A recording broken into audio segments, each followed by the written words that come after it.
Everything on earth has its own time and its own season. Ang lahat may tamang panahon. Timing is very important. Do not do something when the time and the place is not right. Do not X when Y. Or do not do blank when the time is blank. Father, we thank you that you are God of perfect timing. Dalangin namin, Lord, we learn your timing. We become sensitive to your spirit so that we will do the right thing at the right time, in the right way, in the right place. Be our teacher. Be our guide. Take us by the hand so we can have more from life and we can give more to life. Father, be our preacher. Speak to your people. Lead us. In the name of Jesus, your Son, we pray with thanksgiving. Over time, and seeing so many lives lived well or wasted, I have come to terms with 3 sentences. What to do with life and in life. Minimize pain. That's very important. There's a lot of pain in life, and if we don't become wise, we could even add pain to what's already painful. So minimize pain. In whatever we do, we ask ourselves, am I minimizing pain? We cannot totally eliminate pain, but we can minimize. Yung bang bad situation, pwede kong gawing better. Yung bang 10 sugat, pwede kong gawing 3 na lang. Yung 10 lugi, paliitin ko maging 3 kalugihan na lang. Minimize pain. Then maximize pleasure. Life is very short. There's inevitable pain, sorrow, unhappiness. So whenever there's the opportunity, we should maximize pleasure and not demonize pleasure, because pleasure is also God-given. And a person who does life in a pleasurable way is worshiping his Creator or her Creator. So maximize pleasure. Pag may kinakain ka, mapapasarap mo pa ba? Pag may tinitirhan ka, mas malilinis mo ba? Mas mapapaganda mo? Pag may kasiyahan, mas mapapasaya pa ba? So you get the most out of life and you give most to other people's lives. And then when you minimize pain and maximize pleasure, do the most good. Yun ang pinakapang-balanse dyan. Because in minimizing pain and maximizing pleasure, we could be doing a lot of evil to other people. So dapat do the most good. Napakaiksi ng oportunidad ng buhay para sayangin sa hindi paggawa ng mabuti. So how do you apply this and how do you actually use time correctly so that you could minimize pain, maximize pleasure, and do the most good? Do not answer when angry. Pag nagalit, pag may narinig na nakakagalit, huwag magsalita muna. May tamang panahon to register your protest. May tamang panahon to correct something wrong. Pero hindi habang galit na galit ka. Proverbs 17:27, the one who has knowledge uses words with restraint. Ang taong marunong ay may pagpipigil ng bibig. May pagpipigil ng salita. Kaya kasabihan ng araw, if you are angry, count 1 to 3. Kasi pag may sinabi ang asawa mo, ang anak mo, nanay mo, kapatid mo, whoever nakakagalit, meron kang tendency sumabog agad ng galit din. So sabi, count 1 to 3. 1, 2, 3. Because anger is chemistry. Pag may narinig yung tenga mo, tinatransmit sa brain mo na nakakagalit, naiiba ang blood chemistry mo. Self-defense or offense becomes your priority to preserve life or to prevail over an enemy or an opponent. Nagkakaroon ka ng galit. Kasi pag galit ang tao, pataas ang adrenaline, may energy, pwedeng makapatay para magwagi sa digmaan. Pero gusto mo ba talagang patayin ang asawa mo, ang anak mo, kapatid mo? Kahit man lang patayin sa salita? You don't like that. Kaya hindi nagsasalita agad pag nagpantingan tenga. Yung biglang silakbo ng damdamin na galit ka, close your mouth. At sabi nga, count 3. Kung sobrang galit na galit ka, ano daw? Count 10. Kasi pag may sinabi sa'yo nakakagalit, pag nagbilang ka muna ng 1, 2 hanggang 10, naiba na uli ang chemistry ng iyong dugo, natanggal na yung violent nature, natanggal na yung tendency to attack, to be defensive or offensive. So hindi ka na rin makakapagsalita ng mga bagay na maaring pagsisihan mo lang 3 minutes later. Because when you speak when you're angry, you would only retaliate. or punish or worsen the situation. So, kailangan nag-iingat-ingat ng pagsasalita. Make words your servant, not your master. Habang hindi mo pa sinasabi ang salita, servant mo pa siya. Kasi pwede mo siyang utusan, itong gawin mo. Salita, inisin mo siya. Salita, bulahin mo siya. Salita, galitin mo siya. Salita, paginawahin mo ang kanyang loob. Salita, saktan mo ang loob niya. Ang salita kasi utusan natin. Pag hindi mo pa, binibitawan. Pero pag binitawan mo na ang salita, ikaw na ang utusan niya. Ikaw na magiging sunod-sunuran. Kaya merong ginawang nakakagalit ang isang tao, pero sobra naman ang reaksyon mo, sinaktan mo ang loob, sinumbatan mo na mula ulo hanggang paa, minura mo na, mamaya ang ending nun, kahit siyang nagsimulang gumawa ng mali, ikaw na ang nagsosorry. Naranasan nyo na ba yan? Yung asawa nyo may gagawing sobrang nakaka-offend talaga, pero dahil ang sagot mo ay napaka-violent, napakasakit, sinugatan mo ang kanyang dibdib, inungkat mo ang lahat ng mga utang na loob niya sa'yo, mamaya siya na ang galit sa'yo at ikaw na itong nagsosorry. Do you like that? Gusto mo ba nagsosorry? Kapag pa humble talaga, talagang mayuyurakan ka pa kung yung pinagsosorryhan mo, gagamitin yung pagkakataon na yun para baligtarin ang situation? No. So, huwag ka magsasalita ng mga bagay na kailangan mong pang ihingi ng tawad. It is much easier to hold your tongue rather than to seek redress or to seek forgiveness or to be apologetic about it. Proverbs 14:17, a quick-tempered person does foolish things. Pagka nagpapadala sa sidhi ng damdamin, sa silakbo ng damdamin, maraming gagawing pagsisisi. Nakakasakit tayo ng damdamin, nakakapagpalayo ng loob ng kapwa, o pwede ka ba makagawa ng crime. Pag careless with words, ikaw pa magsusorry, ikaw pa magsisisi, and in the end, maaari ikaw pa ngayon ang mukha masama.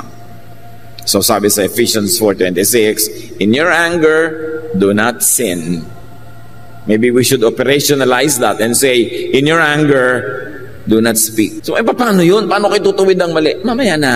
Bukas, next week, bukas ng umaga, huwag ngayon. Kasi galit ka eh. Wala kang ma-accomplish na mabuti. So speak when not blinded by anger or when no longer blinded by anger. Do not make a promise when happy. Tandaan yan, isang mahalagang do not. The happy person at that moment of happiness, which is probably short-lived, is overly generous, is unwise, unguarded, and could be careless and reckless. So pag sobrang masayang-masaya, huwag mangako. Madalas, pinagsisisihan yung pangako. Ecclesiastes 5:2 and 4-6. Do not be quick with your mouth. Do not be hasty in your heart to utter anything before God. God is in heaven and you are on earth. So let your words be few. Pag sinabing God is in heaven, you are on earth, ibig sabihin, God knows but you don't know. So, kontian mo lang ang salita. Sabi ng isang version, do not be quick with your mouth to utter anything before people. You are on earth. So let your words be few. Or to apply it to people, you say, pag sobra ka masaya, hindi mo naman alam yung kung kaya kasiyahan mo, tama ang basis, baka naman false basis yan, mamaya malalaman mo ang totoo, hindi ka na masaya, pero nangako ka na. Yung masaya ka ngayon, mataas ang grade ng anak mo, sabi, anak, ito yung mataas ang grade mo. Every grading period, pupunta tayong hangkang. Dahil ang saya-saya mo yun naman pala, ang grade niya, ang taas-taas, 100. Baligtad pala ang grading system sa school nila. Ang mataas pala yung 1. Nangako ka na kasi ang saya mo. Yung mga in love, yung wow, binigyan mo ako ng rose, pinapangako ko sa'yo. Lahat ng sweldo ko, may 10% ka. Ang saya mo lang ngayon, pero mamaya hindi mo na pala gusto siya, kahit isang buntong bulaklak ibigay sa'yo, nababahuan ka pa nun. Huwag nangangako pag masaya. Hintayin mag-normalize ang feeling. Kasi maraming matatalinong tao, pag masaya ka, doon kahuhulihin at papapangakuin. Yung alam nila, vulnerable ka, hindi ka matino, bulag ka ng kasiyahan, doon kahihinga ng pangako. Proverbs 21:23, those who guard their mouths and their tongues keep themselves from calamity. Remember, ang mga sumpaan ang ikinakasal? Di ba? Ang saya-saya nila kasi ang ganda-ganda ng bride eh. Tapos ang gwapo-gwapo din ng groom. Ang mga sumpaan nila, abot hanggang langit. 3 months later, nagsisisi na yung isa. Ba't ko ba naisumpa-sumpa yung isinumpa ko? Di ba? So, mahalaga na pag napakasaya mo, huwag kang sumpa ng sumpa. Do not answer. Do not make a promise, a commitment when drunk. It's always best not to get drunk. But it's worse kung lasing ka na nga, tapos doon ka pa mangangako. Nakita niyo itong si King Herod, sa kasiyahan niya sa party, lasing siya, maganda ang mga nangyayari, pinangako niya doon sa anak ni Herodias, o sige, ang ganda-ganda ng dance number mo, pwede kang humiling sa akin kahit ano, up to half of my kingdom. Lasing eh. Sabi ng nanay ng babae, hingin mo ang ulo ni John the Baptist. Hindi siya nakatanggi kasi nangako siyang ibibigay niya dahil siya'y lasing. Kaya tatandaan ninyo, iwasang malasing. At kung sakaling hindi na iwasan yon, abay, huwag ka nang mangako habang lasing ka. At mga kapatid, huwag kayong maniniwala sa pangako ng lasing. So GRO ka, pinapangako ako ng client mo, papakasal-kasal lahat ng simbahan sa Italy, lasing lang yon. Madilim lang. Kaya nangako ng ganon. Huwag nagpapaniwala sa mga pangako ng mga taong wala sa katinuan. Sobrang saya o kaya ay walang huwisyo. One other thing, do not decide when sad. Yung ang lungkot-lungkot mo, kamamatay-matay lang ng isang mahal sa buhay, huwag kang gagawa ng any decision. Minsan nagde-decide ka na ipamigay na lang lahat ng naiwan niya kasi nagpapalungkot sa iyo. Paano pag hindi ka na malungkot, ang hihinayang ka na ngayon? Huwag kayong magde-desisyon. The sad is overly skeptical and negative. The sad is close-minded and tend to be very conservative. The sad is blinded by tears. 1 Kings 19:4, sa kalungkutan itong si Elijah, he came to a broom bush, sat down under it, and prayed that he might die. I have had enough, Lord, he said, take my life. I am no better than my ancestors. At dahil malungkot siya, depressed siya, ang baba ng pagtingin niya sa sarili, sinasabi niya sa Diyos, bawiin niyo ng buhay ko, patayin niyo na ako, ayoko nang mabuhay pa. Yung pala, gutom lang, kasi nung nakakain, nakatulog, nakainom, lumakas muli at gusto na namang mabuhay. Do not destroy yourself when sad. Alam niyo mga nalulungkot, yan yung mga naglalaslas ng pulso, humihiwa ng mga ugat nila sa leeg, mga nagbibigti, tumatalon sa building, kasi malungkot. So pag malungkot kayo mga kapatid, iwasan nyo mapag-isa. Kasi bubulong-bulungan kayo ng mga demonyito sa loob ng inyong utak na sirain nyo ang inyong sarili. Kung talagang kayo malungkot na malungkot, depressed na depressed, magpatulong kayo sa mga taong alam nyong bibitawan na anumang ginagawa nila dahil kailangan nyo. Sabihin nyo, alam mo, magpapakamatay na ako in 10 minutes. Kwentuhan mo ako. Kahit anong ginagawa nun, bibitawan. Pero pag sinabi lang kwentuhan tayo, o sinabi mo lang, musta you, hindi nila alam, suicidal ka na pala, hindi nila papansinin. Tapos nung patay ka na, sabi nung, alam ko lang. Sana kinausap ko. Ganun ang pagsisisi ng lahat ng kaibigan at kamag-anak ng nagpapakamatay. Kung alam ko lang. So pagka meron kayong ganun tendency at huwag kayong dumating sa ganun, bumusi na kayo. Sabihin nyo, alam mo, iniisip ko na magbigti. Pasayahin mo nga ako, kwentuhan mo nga ako. Huwag kayong makikinig sa mga impaktong malungkot na nga kayo, binubulungan pa kayong laging mapag-isa, humiwalay sa mga tao, magkulong. Alam niyo ang tunay na dangerously at the brink of committing suicide, hindi niya yun sinasabi. Mabuti pa ngayong, papakamatay na ako. Nako, mas madalas hindi yun totoo. Pero pakinggan nyo rin dahil baka mamaya totoo na pala. But do not be alone when sad. Try not to be alone. Kasi mas kayang-kaya kang yayain ng mga demonyito para lalong guluhin ang iyong isip. So watch out for sadness and for depression. Bantayan nyo yan. And when you are sad, when you're depressed, change the scenery. Lumabas kayo ng kwarto, lumabas kayo ng bahay, lumabas kayo ng kung saan, ibahin ninyo ang eksena and change the chemistry. Magpawis kayo, mag-exercise, kumain. Kailangan may palitan kayo para maiba yung ending. Hindi kayo magbumukmok, hindi kayo lalo ng mag-aawa sa sarili, magdadrama sobra para lalong paiyakin ang sarili dahil ilulubog kayo ng ilulubog niyan. Remember that. Do not decide when sad. Avoid making decisions when you are depressed.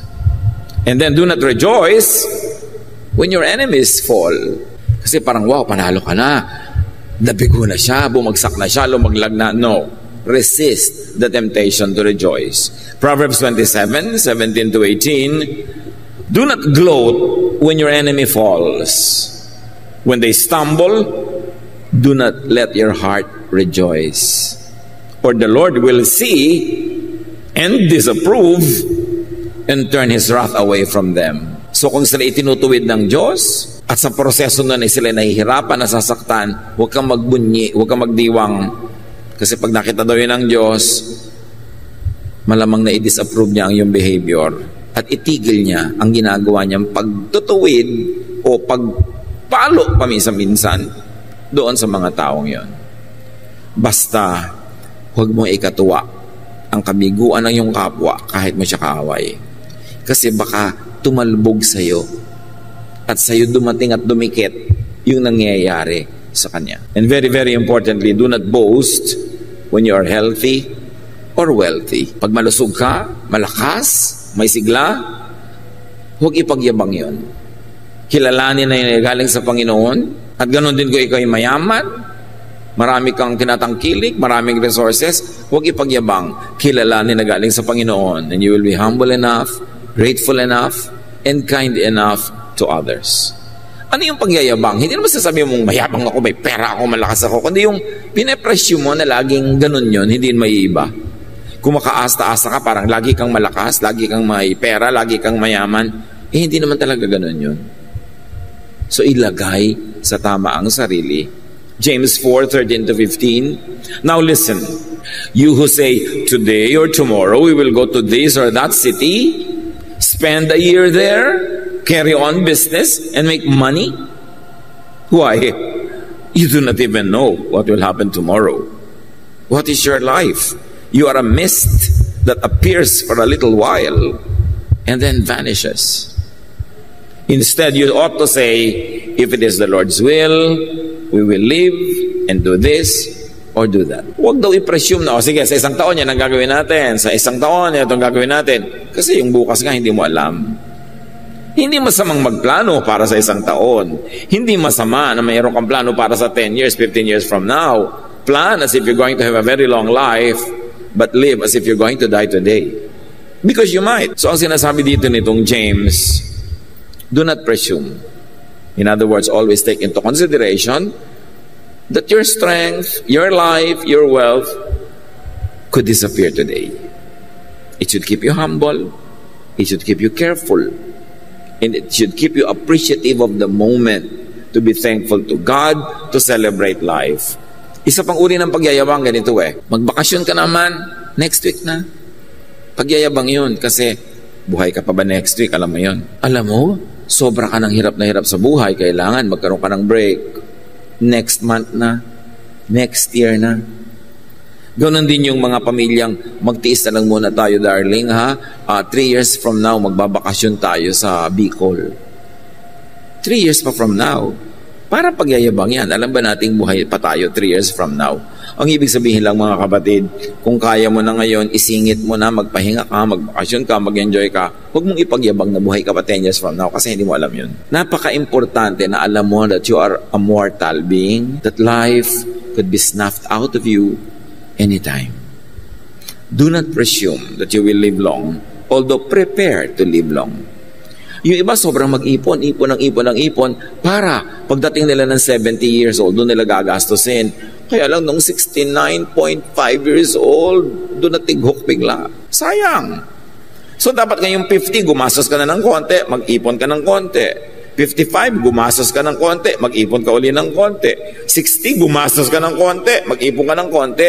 So, parami yung iniipon mo, pero kung hindi ka man mabuhay long enough to enjoy it, during the course of your pag-iipon, may mga napapak ka na rin at na-enjoy ka na, hindi ka nalugi nun sa buhay. Do not presume that you will have a long life that you withhold all pleasures and all happiness now for that longed-for future which might not come. So do not be presumptuous about time. Do not boast when you are healthy, when you are young, because you don't know if you're going to live long. Ecclesiastes 3:1, everything on earth has its own time and its own season.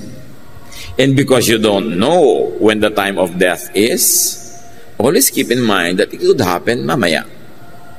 And because it could happen mamaya, you should do now to minimize pain, maximize pleasure, and do the most good.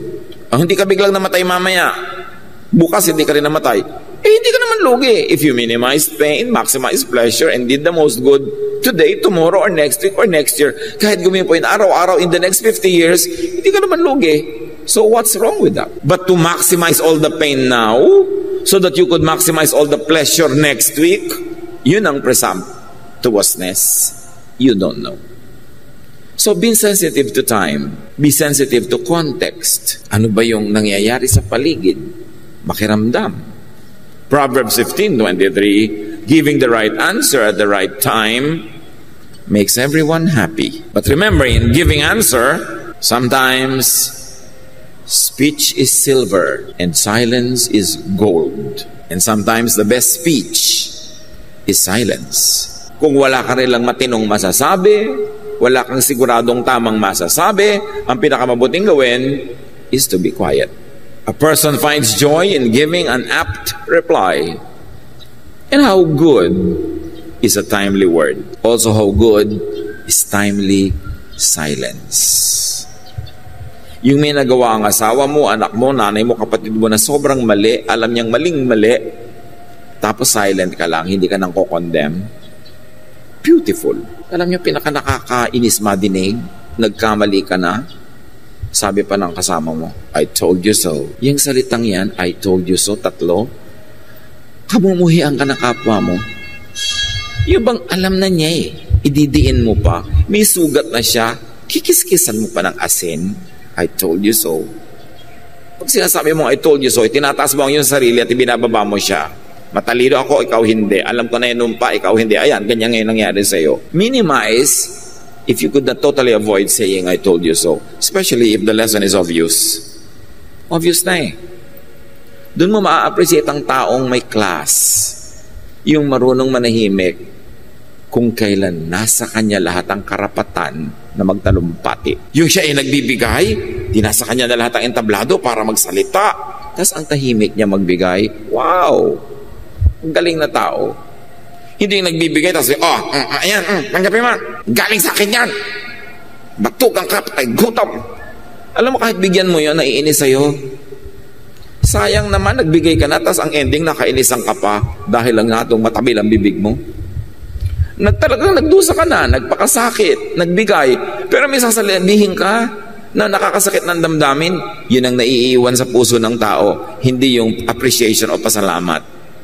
Ang natatandaan niya, yung matalimong dila. Kahit ano pang bigay mo, inaabutan mo na sarap na pagkain, tapos mo, isaksak mo sa matibay mong sikmura. Hindi bali, wala. May hinihingi sa iyong kapatid mo, ibinigay mo, isaksak mo sa baga mo. Inis na inis yun, tatanggapin din, pero muhi ang nakatanim sa puso. Gumawa ka na ng mabuti, di magsalita ka na rin ng mabuti para huwag nang makontra yung ginawa mong mabuti. How bad is an untimely word? How bad is an untimely act? Yung down na siya, doon mo pasisisihin. It's not good timing. Sasabihin sa'yo, Papa, don't preach. Kasi nagdurugo na nga ang puso ko, alam ko na, magpipreach ka pa. So be sensitive, be attuned to the Spirit. And the Spirit will never lead you to be quarrelsome, to hurt people. The Spirit will lead you to be an agent of peace, an agent of love. So alam mo kung Spirit-led ang iyong emosyon or not. Romans 8:26. Likewise, the Spirit helps us in our weakness. For we do not know how to pray as we ought, but the Spirit Himself intercedes for us with sighs too deep for words. Hindi naman natin alam kung paano magdasal. Hindi naman natin alam kung paano makikipag-usap sa Diyos. Pero namamagitan ng Espiritu at tinuturuan tayo, inaakay tayo, nagsasalita sa atin, kinakatawan tayo, kahit sa mga bulong at anas na hindi kayang sabihin ang salita ng tao.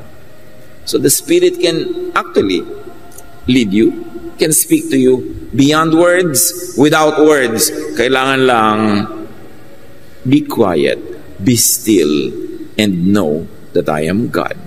Sabi ng Panginoon. Bigyan siya ng space. At yung space na yon ay sa pagmumuni-muni, sa pagninilay-nilay, sa panalangin, sa pananahimik. Yan ang isa sa mga pinakamabuting pakinggan. The voice of silence. The sound of silence. At yan din ang pinakamabuting speech most of the time, silence. Sabi nga ng isang maikling tula na nabasa ko noong 1970s, your silence reaches me farther than a speech. Imagine.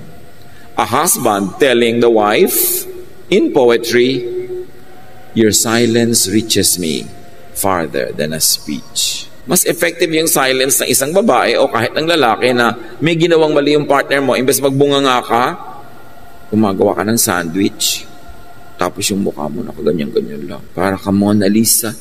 Hindi malaman kung natatawa ka ba o naiinis. Nakikiramdam tuloy sa yung tao. Yung may ginawang mali yung partner mo, tapos tiklop ka ng tiklop ng mga kumot, tahimik ka lang na ganyan. Sabi, your silence reaches me farther than a speech. Let me atone then if I must. Effective yan. Luke 12:12, the Holy Spirit will teach you in that very hour what you ought to say. In any circumstance, this could be applied. Not only in religious speech. Na pagka meron kang gustong sabihin, tumigil ka muna, tatanong mo, Panginoon, ito po ba ang gusto niya sabihin? Here is my mouth, use it for your glory. Here is my tongue, you gave it, speak through my tongue. Sabi ng devil, wag na ako na lang. Siyempre, yung devil also like to speak through your mouth. So, sino ang Lord of your mouth? Dahil kung sino ang pagbigyan mo sa oras na yon will determine if you'd be happy or sad. If your life would be peaceful or not. So be Spirit-led in speech. And when confused, when not sure, be silent. Father, teach us. Teach us correct timing. Sa ginagawa namin na tama ang oras, tama ang panahon, tama ang timpla, dahil kayo'y Diyos ng pagiging tama. Teach us to be sensitive to hear your voice, to listen to you, na ang buhay namin, Lord, we can minimize pain, maximize pleasure, and do the most good. Pagbulay-bulayan sumandali, pag-isip-isipan, in silence, and let the Spirit of God finish this message for you in a very personal way.